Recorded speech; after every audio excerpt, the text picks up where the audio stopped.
excited to be here. For those of you who don't know me, my name is Richard Gunter. I'm a master trainer here at Microsoft. And as Melanie mentioned, we are here every single week with Staples, but today in particular, I'm so excited to have Tessa Virtue here with us. Tessa, thanks for joining us. Thanks so much, Richard. I appreciate it. Looking forward to our chat. Yeah, and we're going to talk about so many different things as we chat over the next hour or so. But I wanted to start with you just kind of introducing everybody in terms of kind of where you're at in your journey right now throughout your life. You're transitioning from skating into an executive MBA. Yes, it's hard to believe as we ramp up for the Winter Olympics that nearly 4 years has passed since my last time on competitive ice. But I've switched gears. I'm just finishing my executive MBA with Smith School of Business. I've started a new role with Deloitte in the consulting realm. And it's been really refreshing to tackle a few new challenges that don't involve ice. Yeah, for sure. Now, you've said before that as you transitioned from skating and pursuing your executive MBA, that there were kind of 3 traits that have really helped you in that journey. And those were diligence, hard work, and kindness. So as you transitioned from those 2 different worlds, right, from one world into this new world, why do you think that these 3 traits were so important in your opinion? I mean, I don't think you can accomplish anything without them. Anything worthwhile and meaningful takes just a ton of hard work. And I think it's really important to do it with kindness, but it probably comes back to just a larger value system. And that's been really important to me, especially as I've navigated a bit of chaos as someone who's used to structure, clear, very specific goals. It's been critical for me to rely on that value system that helps me establish who I am, what I stand for, what I'm looking to do and accomplish, and the impact that I may be able to have. So, kindness is really important, not only because I just think that's a human necessity, but also, no matter what you do, what you take on, it requires teamwork or collaboration of sorts. And we need to build one another up and learn from one another in order to really come together and achieve something. Yeah, that's so great. And I love that you mentioned how kindness is so important, right? It really is, especially now, especially what everybody's gone through in the past couple of years. Can you kind of pinpoint a little bit more? Why do you think kindness, out of those 3, diligence, hard work, and kindness, what is it about kindness that you think is so important? I think, it's been refreshing in this last year and a half or so to see the compassion, to see the empathy, to see that human connectivity come through, even without it in person. And, I'm sure you've experienced something similar, Richard, but I noticed that my neighbors are much more willing to engage in a conversation, even if it's at a distance and from our driveways, or maybe we're all craving that human interaction. But I feel like there's this sense of wanting to really come together and overcome, whatever adversity is facing us. And collectively, there's just this, whether you're paying for the person behind you in the drive-through to get a coffee, or you're delivering some groceries, or you're simply acknowledging someone on the street. I think all of those little things make such a difference, especially nowadays. Yeah, for sure. For sure. Now, as you have kind of gone through this journey as a student, you mentioned you're just kind of finishing up your executive MBA. What is the thing that has really stuck out to you that you've really enjoyed the most out of this entire experience? I've always had this insatiable curiosity. And I have to say that in the last 2 years of competing, both Scott and I loved being students of our craft. So I felt like we were most exhilarated by the learning, by really breaking things down and better understanding the glide of the blade, how we get power, how we work together, how we tell a story. So that has always sort of been ingrained in me. I just constantly want to learn and grow and evolve. And it's been refreshing to do so more academically and mentally than physically. I sort of think maybe I took for granted that my job previously allowed me to express myself and move and explore the physical space around me. But I am really grateful for the challenges that I've been able to sort of face and embrace through school and work now. So I guess, I'm motivated by a challenge, and it seemed like a natural next step once I had sort of moved on from my athletic career. Yeah, that's so great. I mean, here at Microsoft, we actually have something called the growth mindset, and that's exactly what you just mentioned, that constant kind of striving for learning and trying to learn new things. So I have to ask though, you just mentioned what you liked kind of the most about this experience. Is there anything that you haven't liked about it?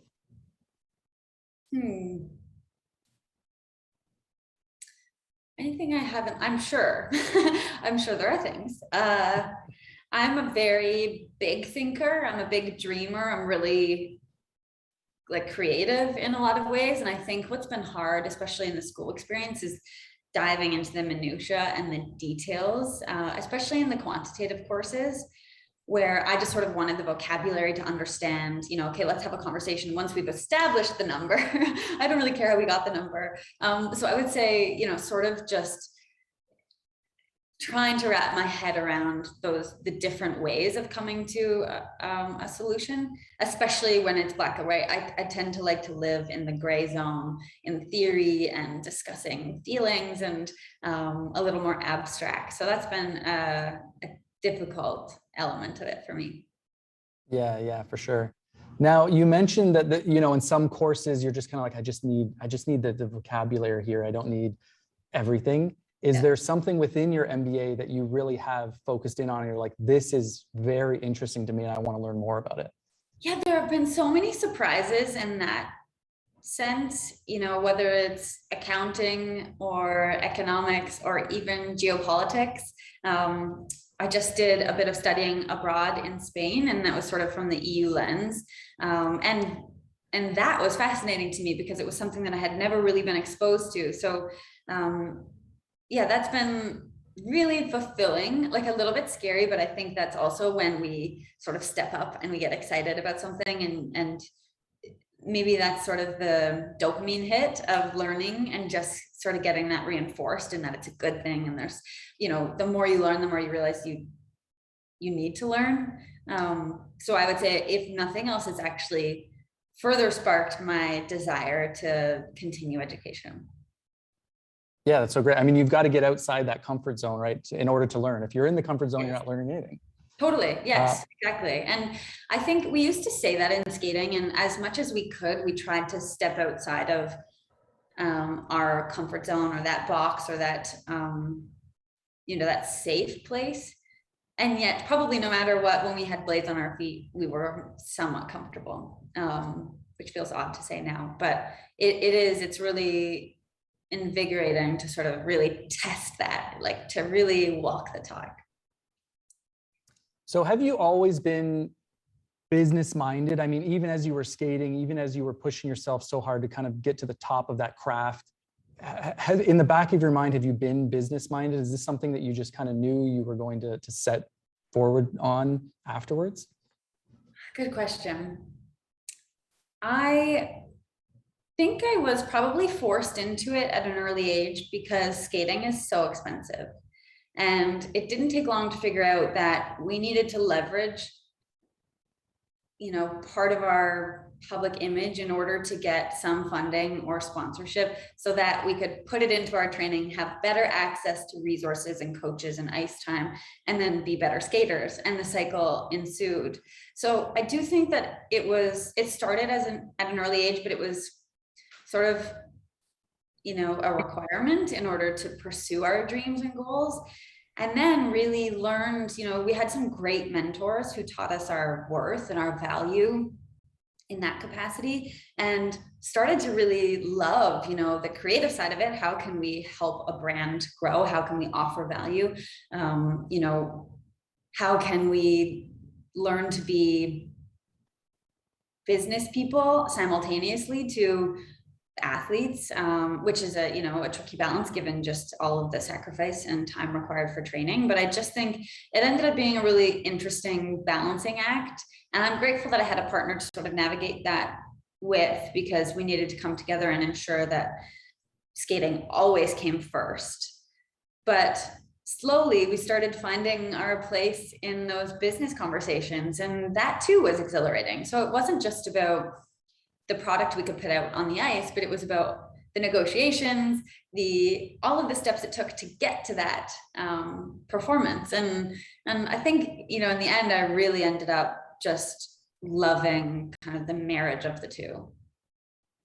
Yeah, that's so interesting. I mean, before we started here, we were talking about social media, and it seems to me like athletes were sort of in there building their own personal brands even before social media was a thing, right? So it sounds like you're sort of already familiar with the ins and outs of all that kind of stuff. I think so. And especially as an amateur athlete, you really have to be attuned to that short window of possibility and opportunity. And how do you capitalize and maximize the extent of that without compromising your training and your state as an athlete?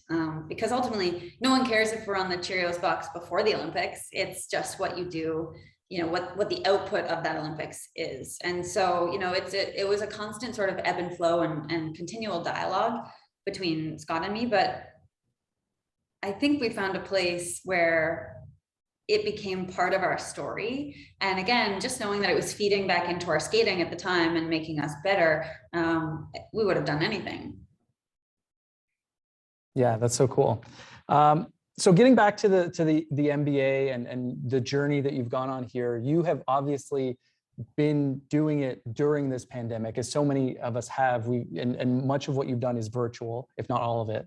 So do you have any tips or kind of things you've learned that you can share with kind of how some of the things that you've done to really get the most out of this sort of hybrid learning environment that we've all been in?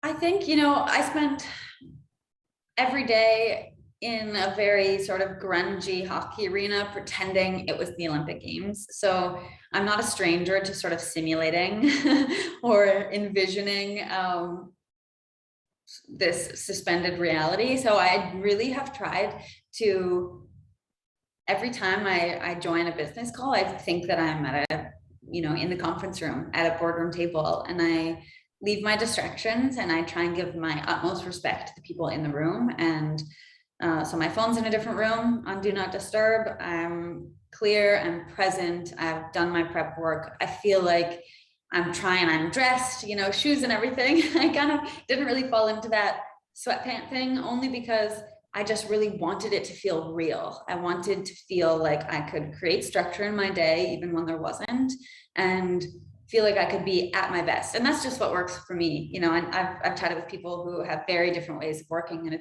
it's quite unique and individual. But I think, creating those boundaries and being really specific about how I'm giving my time, how I'm managing my energy has seemed to help quite a bit. Yeah, it almost sounds like, I am not a star athlete by any means, but I have heard many, many times that athletes really at the top of their game have to visualize sort of the result, right? They have to visualize, okay, I'm going to go down, let's say a skier is going down the hill, they visualize every single turn. It sounds like you're visualizing that sort of, I'm going to visualize that I'm in a boardroom sitting with my colleagues or my peers, and I'm actually here, right? And that sounds like it helps you through it.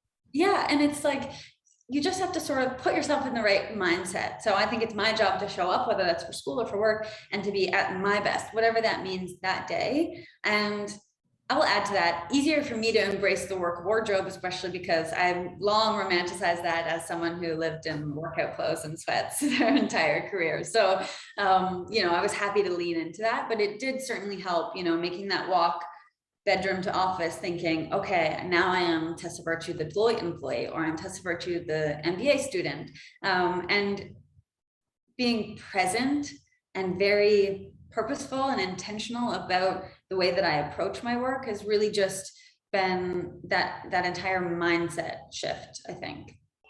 But you probably have some great tips. Like, what if I were to ask you that question? Working from home, working virtually, connecting to people, hybrid model, like what do you say? What's the first thing that comes to your head?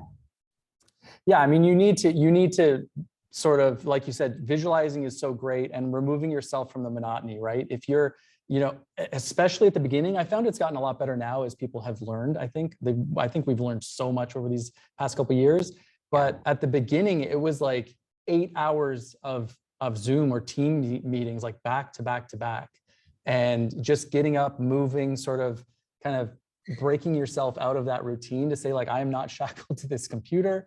Because when you're in person and you're in a desk, you're moving around, you're walking around the office, you're having conversations with people, for 3 minutes in the hallway. So that stuff breaks up the monotony, and you have to do that. You have to be kind of present to do that. You're so right. And it's funny because we talk in school, the first class we took was about building a global virtual team. And so they teach you best practices and habits and rituals to adopt. And one of the things is that you're missing the personal connection, as you mentioned, walking into a meeting, walking out, meeting at the coffee machine. And so we've really made it a rule to have these 2-minute check-ins at the start of every meeting, where you really mention something personally, professionally, share some context about what's happening in your world, and I find that really helps also humanize the whole experience behind a screen. Yeah, absolutely, for sure. That's definitely right. Now, the things that are powering this entire hybrid kind of work, the things that we're on right now, is technology. So I know I have my favorites that I use every day that I couldn't live without. Is there any piece of technology or pieces of technology that you've been using that you really couldn't live without? I'm obsessed with my Surface laptop. I carry it everywhere with me. And I seem to be building a lot of PowerPoint decks at the moment. So I just feel like it's opened up a whole new world of making that easier, inputting notes and things like that. So that's one thing. I also love the Surface Pro. I think I have the 8, and I feel I can be my most creative using that. So I'll brainstorm, I'll do some free writing with the pen, which feels like it's just a more intimate connection with the technology, and that like it's a part of my brain. And then you can do the split screen very easily. So, I sort of think I've figured out sort of when I need what, and that's been so helpful, because immediately I feel more organized. Because Richard, you would lose it if you saw the way my desktop was previously organized. No folders, everything just chaos. And now I feel like it's a little more streamlined and calm. I can make sense of it all. Yeah, that's so great. It's interesting. As a little side, I saw some research that showed millennials, people who are a little bit older, have an easier time visualizing the space of their computer, like folders and pictures. And then the younger generations, they have a much harder time with that. Things are just all over their desktop because they're used to a more sort of tablet experience where you're just opening apps and not managing files. But now you mentioned tech, and you're using this tech every day. Is there any hacks that you have that are things that you've learned that are helping you stay productive while being on these devices? You just mentioned getting organized and like using folders and all that kind of stuff. Is there anything else? Well, I would say the most frequently used app would be my Teams app. And so I'm in constant dialogue with my classmates. I'm on 2 different teams, and even through Deloitte work too. I love that we can share folders, work on the same document at the same time. That's certainly not a hack, but it's been one that has helped the most in just really feeling like connected to the projects that I'm involved in and staying up to date with my teammates. So just being able to, have the dialogue going on the side, the comments through the document, things like that. But that's not really the best hack. You know what? I think it is, because Tessa, I do this every day. I train people constantly, and every single time I show them digital collaboration, like you just mentioned, they're like, whoa, I've been emailing Word documents back and forth. I didn't know that this was something we could do. No kidding. That's neat. We're just editing the same document, and you can either, I love that. Yeah, digital collaboration is so cool. Definitely a great hack. So what else might we find in your desk or working area, apart from the technology that's kind of powering it all? Is there things that you have nearby that kind of help you through your day? Yes, I try to have fresh flowers. That's sort of an indulgence that I feel like it just brings me so much happiness. some photos. I'm looking right now to be real here. Some photos, some framed photos. I have a pumpkin, a little mini pumpkin on my desk. And always I'm all about the beverages. So I don't like to sit down on my laptop unless I have, you know, a coffee or a tea or a water or something. There's just, it's sort of a constant thing. And there's something about just creating that environment. And sometimes, I mean, I have several times a week, I have sort of meetings 7 to 11 at night with classmates because everyone's working. So I'll try and get a candle or a diffuser going as well. Set the mood, right? Make sure that you can get in that mindset. The feeling. Yeah, exactly. Yeah, for sure. So is it true that you recently got a dog within the past year or so? Yes, I think, well, she is May, June, July, August. Yeah, she's almost a year and a half. Years old. So what's her name? First of all, what's her name? Because we all need to know. Zoe. And how has Zoe been helping you through this journey? Has she been part of it? Oh, I'm so glad you brought this up. Yeah, it's been the best. It's been the absolute best. And she's the best little work companion because one of her favorite spots is just sitting right here under my desk and, you know, just right at my feet. So she's been such a joy. It's amazing just how much love is in the house now. And she's so funny. And I mean, I could go on. And I realize like, I'm that dog mom now. I'm that person. Do you have a pet? Yeah, I have way too many cats in my house. That's a long story. Okay. All my kids they've brought in cats. What is way and too it's many? funny. Okay, so right now we have 3, but we had kittens. They had kittens. And so there was like, at one point, like 8 cats in the house with the little kittens running around. It was a lot. They're cute and I love them, but that's a lot. Yeah. That's a lot of cats because there's things going on with cats. But yeah, it's great. And you know, what's funny is that it's funny because of, you know, what's happened in the past couple of years with the pandemic, when my kids started going back to school in September, the cats were sort of like all out of sorts because they're like, this is not normal. This is like, yeah, people are here every day, all day. It's true. And it's funny how they just get so in touch with your routine. So even when I go to end a Zoom meeting, Zoe just seems to know, like she'll sit up and think, oh yeah, okay, now it's time, you're free. But yeah, they're just so intuitive, and it's yeah, it's special to have someone kind of living that right there with you. Another little breathing thing. Yeah. And I would imagine that having her there helps you to sort of take that time, right? How do you stay balanced between being productive but also not like burning yourself out, not doing too much? How do you balance all of that? Yeah, well, you mentioned those long Zoom days and or video call days, and I feel that with school sometimes we have 10-12 hour days of classes, and so, you know, it's a nice little reprieve and that to have those 10-15 minute little breaks to play with her. But I think, you know, I'm trying to make that shift of operating in more of a state of performance instead of just chasing one feeling or one moment, one goal, such that, you know, that kind of naturally filters into all facets of my life. So if I can sort of be at my best in a work or school setting, to do that requires rest and reset and disconnecting and being really strategic about that. And one thing that being an athlete really taught me was managing my time very efficiently. I don't know, this must be an athlete thing, but I just hate wasting energy. So I tend to conserve, but I think setting the boundaries and also staying very clear within them.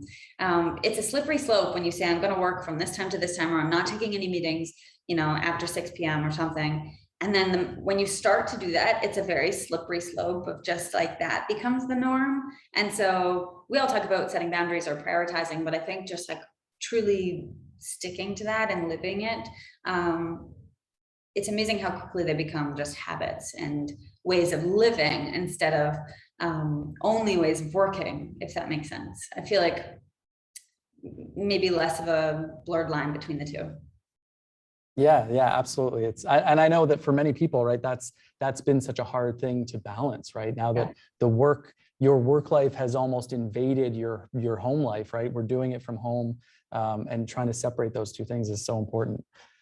So I think that a lot of people deal with this, what I'm going to mention right now, on a day-to-day, but you more than most, I think, would deal with misconceptions, right? People kind of know who you are. have you had to deal with any misconceptions as you've been exploring in this new world, getting your executive MBA?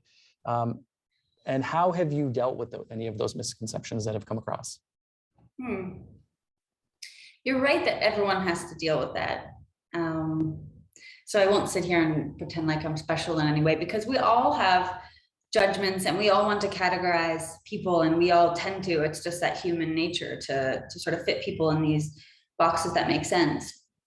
So I think, sure, there are some. I think what I hear the most, I don't know how to articulate this without sounding egotistical, but what I hear the most is sort of like, oh, you know, like I can come and talk to you, or you are like, maybe that I wasn't approachable, which sort of breaks my heart. But I think, you know, mostly not really. I'm not really like fussed by that, or I don't think about it too much. And I think because, you know, I take that sort of out of the equation. I'm awed by all of the people that I get to work with, or the people that I'm in school with. I mean, the accomplishments are endless, and especially in those realms. I mean, it would be different maybe on a skating rink, but in this sphere, I have so much work to do. I have so much growth ahead of me, and I'm just lucky to be sort of where I am and inspired by all the people around me. Yeah, so I think that's a great way of sort of framing it, right? Is like, in one world, you know, you're at the top of the game, but in this other world, you have a lot to learn, and you can come at it in a different way, right? Yeah, which is great. I think that's refreshing. Yeah, for sure, for sure. Okay, so we've gotten all the hard-hitting questions out of the way, but now it's going to get a lot tougher, okay? Because we're about to go into rapid fire question time. Okay, I've got my paper here, and I'm just going to rattle these off and just one word answer. Fire away. Okay. Coffee or tea? Coffee. Laptop or tablet? Laptop. Would you prefer to use a single screen or dual screens? I prefer, Richard, I think I need your help here with this side note, because I'm so curious to know what other people's home offices, like what that setup looks like. I think dual is the answer, but I'm not there yet. I personally, I prefer to have a single screen for what I'm learning, what we're, you know, chatting about or engaging with. And then if I'm taking any notes, I usually write them, but if I'm taking notes or doing research or chatting with someone, that's on a different kind of device. So I guess I'm more, this is very not rapid or fiery. You broke the rules. This is not a rapid answer. Single. Single screen. Okay. Yeah. Double is the way. Okay. But we can talk about that after. That'll be our next chat. For sure. Favorite social media platform? Instagram. Skates or running shoes? Stilettos. All right. I'll take that. All right. Those are the rapid fire questions. All right. So you made it through. You did it. Congratulations. Now we're going to go, I've seen there's a ton of questions in the chat. So we're going to go to some of these questions. Let me take a look here. Look at everyone saying dual screen. Yeah, you're right. You're so right. I need to get it together. You got to level up. And listen, even dual screen is not enough. You need the triple monitor setup. Okay. But that's like next level stuff. The next Richard, Tessa, and conversation is going to be just you setting up this. Yeah, we'll set up the office. We'll get all the tech set up. Perfect. You know, Staples sells a lot of great monitors. Perfect. So let's go into some of these questions here. I've got one here. So it seems like a large part of your education through your career as a professional athlete was online. Would that be true? Like as you were oh geez, I can't even spit the words out. As you were exploring and going on that journey of being a professional athlete, did you do a lot of like remote learning, homeschooling, that kind of stuff? That's perceptive. And that was Olivia. Thanks so much for writing. Actually, more so in high school, to be honest. I moved to Michigan when I was 15 and spent it was just harder. I ended up crossing the border every day to finish high school, but I did have a period of time in there where I was filling the gaps with online or correspondence at that time. So I would do all the workbooks, mail them. Side note, I did a Spanish class that way sometime, and we had these old dicta poems. And anyway, so that was anyways. So yes, I did more of that in high school, but I have to be honest, in university, I tried my very hardest to have more in-person experiences. So I did many, many night classes, usually 2 or 3 nights a week. I would cross the border and go to class 7 to 10. So it wasn't a typical sort of undergrad experience, and that I wasn't on campus feeling the buzz or moving into residence, going to parties, anything like that. But I got tiny little semblance of normalcy with those more in-person university classes. And the end of that question, what is it like to finally getting a chance to have an average education experience, or not average, I guess it's extraordinary, but with the MBA program and having the pandemic send you back to online or remote. This executive program was mainly tailored to be remote anyways, because if I look at my schedule, what it was supposed to be in these last couple of years, I was on the move quite a bit. So I was planning on sort of tuning in from different places in either Canada or abroad. So that was always sort of meant to be. What we missed in this experience was meeting like classmates. So we never had those in-person residential sessions. And it was, frustrating and discouraging and all of the things. And yet, sort of parallel to that, I was starting my work with Deloitte. And I felt like what I was learning in the ways in which to operate efficiently in the business realm, when I was learning that remotely, I was able to apply a lot of that as I was working remotely with Deloitte. So I'm not sure that I personally would have been able to leverage any of those skills otherwise. Okay, yeah, that's so great. Next question here. I'm wondering if you've learned any tips or tricks about collaborating in virtual environments and how to level up in your career virtually. And then they finish off by saying, big fan of you and your skating career. Thank you. Thanks so much. Tips or tricks?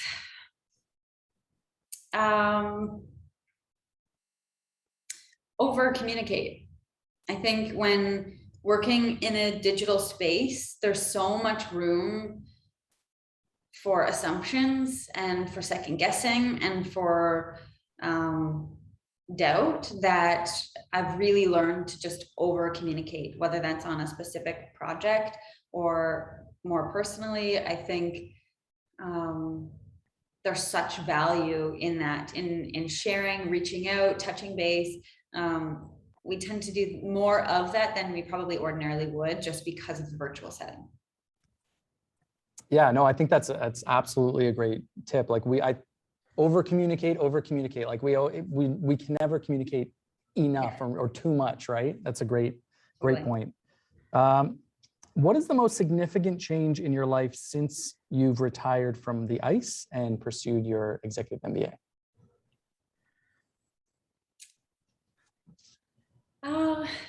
Well, it's strange to not be in Olympic shape. And it's strange that was like the norm for such a long time.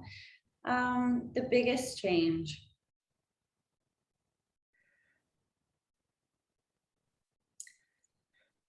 That's a good question. I think, as an athlete, it's such a selfish endeavor, and understandably so. I mean, it takes a lot. And there are so many people around you whose literal jobs are to make you be the best you can possibly be. And so there's a kind of a constant guilt or anxiety around that. And stepping out of that now, I feel just more equipped and able to sort of give back to those around me.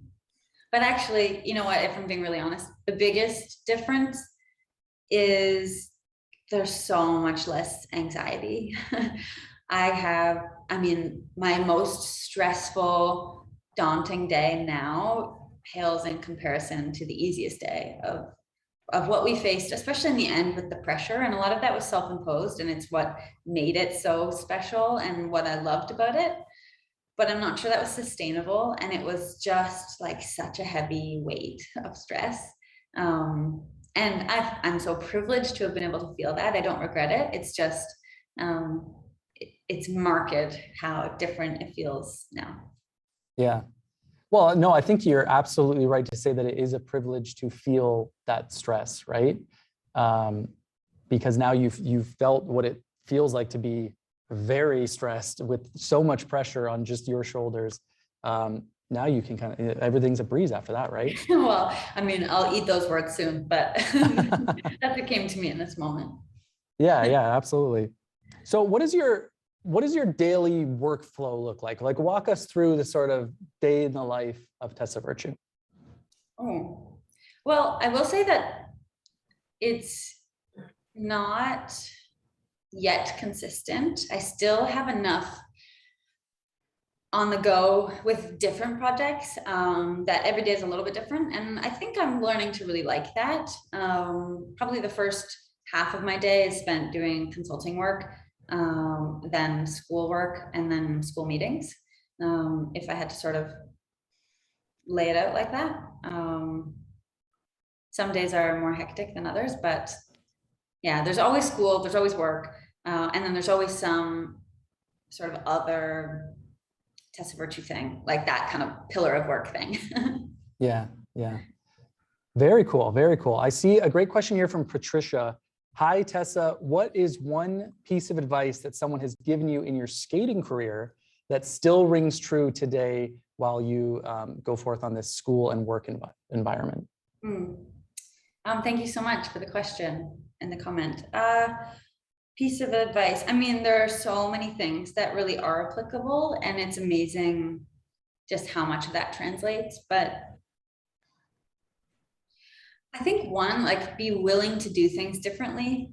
And we've talked about this virtual landscape a lot, and I think everyone has had to learn to be a little more flexible or agile, if you will, in the way they go about doing the work. And skating, especially with injuries and within a partnership, that was something that, in order to have any kind of sustained high performance, we really needed to adopt and embrace. So that would be one. And then another is, gosh, this is so cheesy to say, but like, trust your instincts. And I think, you know, it's so easy, especially as a female in business, to question that gut feeling or to second guess yourself. And often there's like that little feeling of something, you know, whether you're on the right track or not. And maybe this circles back to values, but I do think there's something to trusting our instincts and really like buying in to whatever path we've chosen. Just buy in and give yourself fully to the process. All right, awesome. There's another question here from Anna, who asks, she was wondering if you ever procrastinate, and if so, what tips do you have for people who do? And I think that's a great question. She continues to say that a lot of people, you know, the pandemic has made it a lot easier for people to procrastinate, right? We're all kind of working and learning from home. Yeah, thanks, Anna. I really appreciate it. Oh, from Mexico. I do, for sure. And so I'll admit to that. I think a lot of if I really were to dive into the root of why I procrastinate, it's because I'm a perfectionist. So I don't want to start a project unless I know I can finish it and do it well or do it right. So as an example, and again, this is probably going to kill you, but when I start to write a paper or an essay, I start with the title and I start with the first word, and I have to work my way sequentially through honing and crafting the sentences as I write. I so admire the people who can just brainstorm a bunch of things on a page and shuffle it around. And I think that's an amazing way of working. I just can't do that. So I won't start the essay until I have 4 or 5 hours, like as a chunk of time to work through it. And I just sort of tend to have that mentality with most things. So so I don't know if I'm the one to be giving out tips here, but I am working on realizing that little bits, like manageable increments of time, are really beneficial. So, you know, even 15 minutes of reading here and there, I don't need to sit. It's like working out. After being an athlete, I just thought, unless I'm going to the gym for 3 hours, it's not worthwhile. Now with school, sort of like, okay, I don't need to read the entire textbook in one sitting, but I can do these little bits and pieces. And so I think I'm trying to just embrace that and capitalize on all those little moments in the space between. Yeah, turning one big task into much smaller, more manageable tasks. Yeah. All right. So how would you say that you prevent burnout when you're working from home in this kind of virtual environment?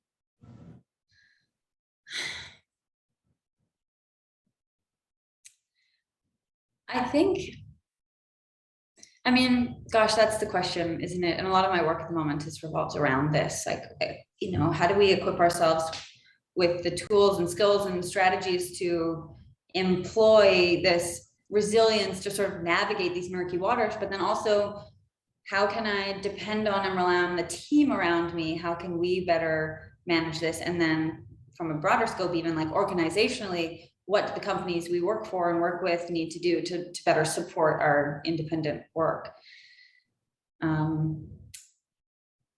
I mean, I think it's interesting. If I'm to draw a parallel with my skating career, I lived the burnout phase for like a very long time, such that I had overuse injuries and we were skating or at the rink, 15 hours a day. And I think, I mean, that certainly wasn't sustainable, but I also got to see that that wasn't effective or efficient. And we weren't edging out our competitors by working longer. Ultimately, we just had to work smarter. And so I think having been on the one side and then also having experienced success where rest and recovery was an asset, it was some advantage we had over our competitors. That's a shift that really takes time and practice to implement. So, I mean, I think you prevent burnout by being very self-aware, by realizing what energizes you, what drains you, and by being very purposeful in how you structure your time and days. And that's easy to say, but I think it requires some consistency and some discipline to actually act out. Again, much easier said than done, and hard in this virtual world when we're accessible in different ways and for longer hours. But I think, like, I don't know, if I can be an 8 out of 10 more consistently, as opposed to trying to be a 10, but really living in that 3-4 range simply because the discrepancy is like exhaustion. I'm a better employee, partner, person, all of the things. I'm just better at life. Yeah. And I think it is so important that we are conscious of it, right? And I think you having the experience that you have in the athletic world where like that physical exhaustion from just overdoing it, I think is a great experience to share with everybody here to say like, hey, you can overwork yourself, you can overdo it, and you do need that kind of rest and relaxation to be able to bring your best self to whether it's sports or work or school or anything else, right? Yeah, it's so true. I mean, our mental prep coach, and everyone's heard this by now, but our mental prep coach used to say, like, on the airplane, how you have to put your oxygen mask on before you can help someone else. I mean, you're only good to other people and your colleagues if you do take care of yourself. And so, I mean, there are so many buzzwords about self-care and nurturing that, but it's true in that you do have to figure out the balance that works for you, and sort of take the pressure off of what other people are trying to impose upon you. Yeah, absolutely. So are there any tools, are there any recommendations that you have for new technology tools for entrepreneurs? Is there anything that you've been using? You mentioned digital collaboration a little bit earlier, but is there anything else that you sort of have been using that you could recommend to people? Yeah, well, I mean, I think just, we talked about the Surface Pro before, but there's something about, I feel it encourages innovation and it encourages creativity, and it feels, I mean, whether that's with the pen or the split screen or the ability to write, I mean, it's just like free flowing. And as an entrepreneur, I think if you're, especially in the ideating phase, that's invaluable. So that would be my number one. That would be my number one sort of tech thing, especially for entrepreneurs, I think. Yeah, I mean, that's really what the Surface Pro was designed for, that kind of hands-on creation, right? Being able to get into the device with that pen is so important, because we did the studies here at Microsoft, and when you write something down with your hands, you retain it much more than actually just typing on a keyboard. So it's really important. Yeah, and so how can people sort of get the most out of the Surface Pro, for example, in that, to answer that specific question as an entrepreneur? What do you think people are missing? Really using that form factor, using the versatility. I mean, the Surface devices are built on versatility, right? That hallmark of being able to change the device based on what you need to use it for. And so I think that a lot of people who get the Surface Pro, they revert back to the old, they put the type cover on and it's like, oh, it's just a laptop that I can kind of bring with me and it's small. Right. But if you get into the tablet mode, if you put it down into that, what we call like the studio mode, where it's laying down flat with a kickstand up at like that perfect 65-degree angle. And you start drawing it, like force yourself to kind of write into the device. OneNote is a great app that works really, really well. You can take all your notes, you can stay organized. And I think if you do that, if you kind of, speaking of comfort zones, if you kind of get outside your comfort zone and say, no, I need to rethink how I use a device, then you'll start kind of seeing the benefits of using something like a Surface Pro. That's such a good point. I think, most people I think would get the Surface Pro with all those great intentions, and then you do just sort of default back. So I think that's a great kind of challenge, and you've encouraged me to sort of dive deeper into that as well. Perfect. If I can encourage anybody, that's great. I've done my job here. Yes. So Haley's got a question here. She was just wondering if you find it easy to turn off work mode at the end of each day, and if you do you have any advice for people to do so?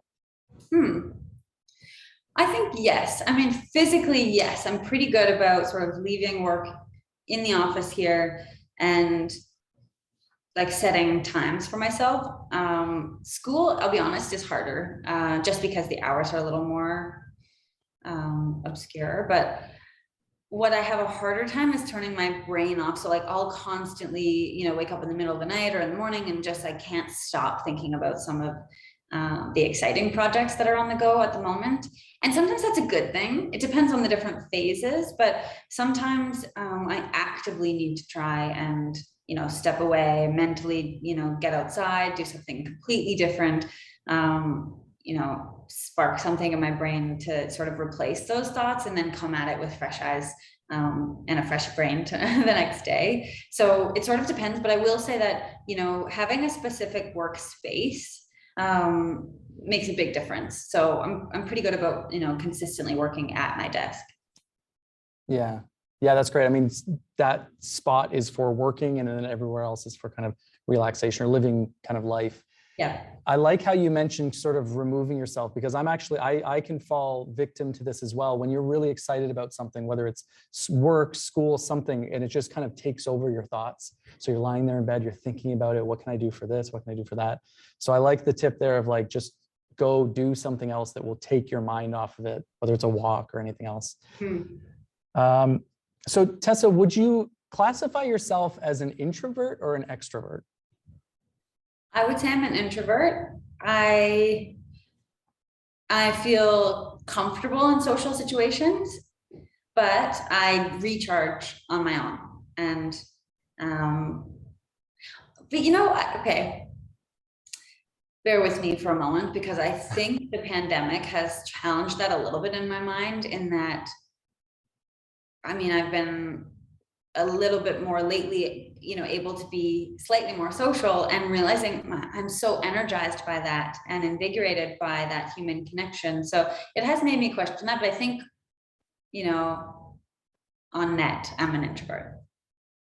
What about you? Introvert or extrovert? Totally.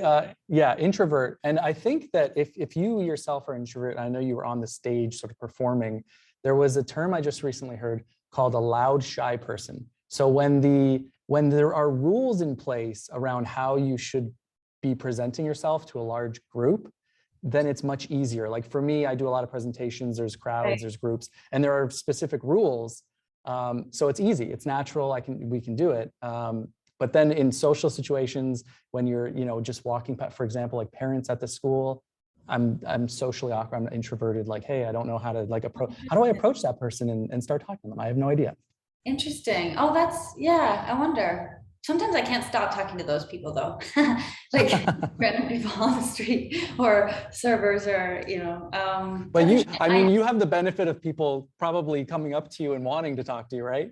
Oh, not really, but I do think I've learned, speaking of new terms I've learned that I'm an extroverted thinker. So I have to hear myself say things and I have to process things verbally in order for me to really I need a sounding board in order for me to know what I'm thinking and feeling. So, gosh, it's so nuanced, isn't it? Yeah, It's absolutely. different personas depending. Yeah, depending on the situation, right? So is there, I mean, as somebody who would consider herself introverted, have you learned anything throughout the pandemic with going through your MBA, doing schooling virtually like this? Has it been easier? Has it been harder? Have there been some things that you've learned? I think I thought I would get better at this, but I do find it really hard to read the room, like to really get a sense of someone's energy and to pick up on the nuances of someone's mannerisms or body language.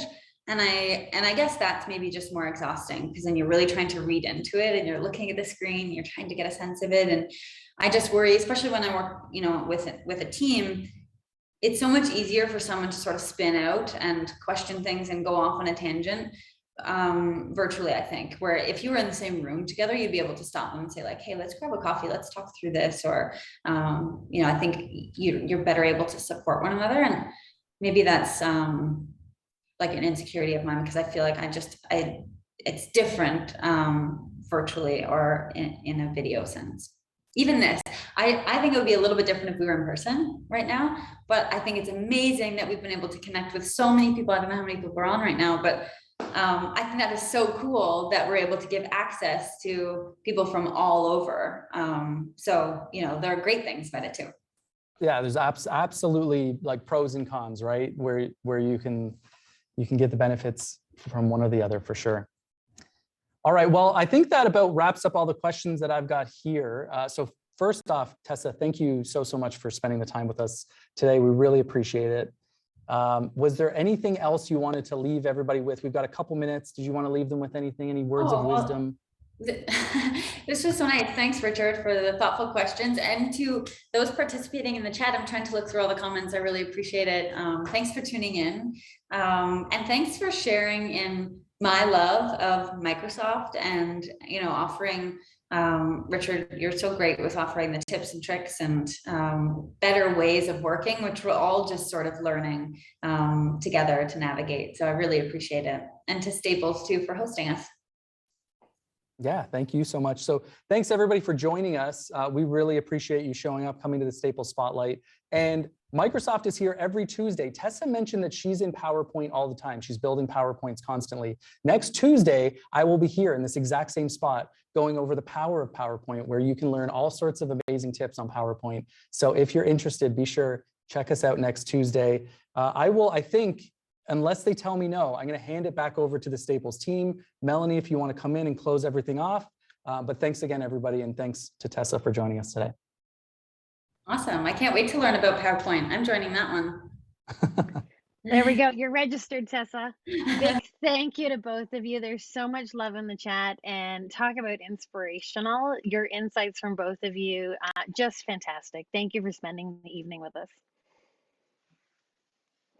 Thank you.